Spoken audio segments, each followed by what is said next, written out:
चलिए बढ़ते आगे, बात करेंगे बीजेपी सांसद मनीष जायसवाल की, जिन्होंने बजट पेश होने के बाद अपनी प्रतिक्रिया दी। उन्होंने कहा है कि वर्ष 2026 का बजट आम जनता के लिए काफी लाभदायक साबित होगा और इससे भारत की अर्थव्यवस्था को मजबूती भी मिलेगी।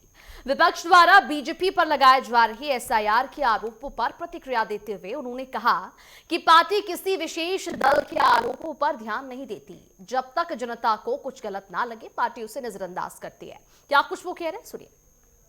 भाजपा सांसद मनीष जायसवाल जी हैं, जिनसे हम खास बातचीत करेंगे। उनसे जानेंगे कि आज जिस प्रकार से भाजपा सरकार में नवा बजट जो है वो वित्त मंत्री निर्मला सीतारमण जी द्वारा पेश किया जा रहा है। सर से जानेंगे कि इस बार किन किन मुद्दों पे जो है वो विशेष ध्यान दिया जाएगा, क्योंकि जिस प्रकार से लगातार सोने की महंगाई कह ले या चांदी की महंगाई कह ले, वहीं अगर बात करते चले जिस प्रकार से डोनाल्ड ट्रंप लगातार जो टैरिफ का जो दबाव डालते हुए भारत पे दिखाई दे रहे हैं, उस पर किस प्रकार से सरकार निपटने का प्रयास करेगी। सर, क्या कुछ कहना चाहेंगे जिस प्रकार से आज सबकी निगाहें जो है वो बजट 2026 पे पड़ी है?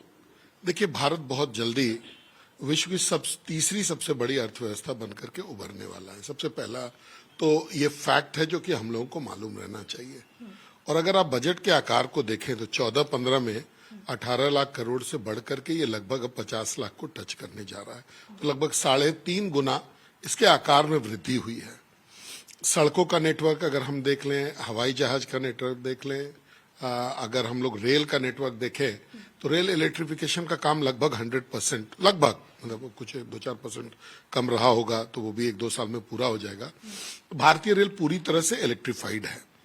हर साल नए जो है ट्रैक्स बिछ रहे हैं और जो दुर्गम स्थल है वहां तक भी रेल पहुंच रहा है। अभी आप नॉर्थ ईस्ट के कोने कोने से रेल पहुंच गया है, जम्मू कश्मीर में रेल पहुंच गया है। तो ये विकास की एक बहुत लंबी लकीर मोदी जी के नेतृत्व में भारतीय जनता पार्टी ने खींची है। अब आरोप लगाने वाले लोग बहुत तरीके का आरोप लगाते हैं, लेकिन इन आरोपों में दम कितना है ये देखना पड़ेगा। आज अगर आप देखिएगा तो हम पहले देश के भीतर की बात करें को गरीबों का बैंक का खाता मोदी जी ने दिया, उनको शौचालय मोदी जी ने दिया, उनका घर जो है वो मोदी जी ने दिया, 80 करोड़ लोगों को राशन जो है वो मोदी जी दे रहे हैं, चिकित्सा का जो सुविधा है 5 लाख रुपए तक का वो मोदी जी दे रहे हैं। तो अगर आप देखा जाए भूख से मरने वालों की संख्या भारत में 0 हो गई। अभी भूख से मरने का जो समस्या था अब ये बिल्कुल खत्म हो गया है।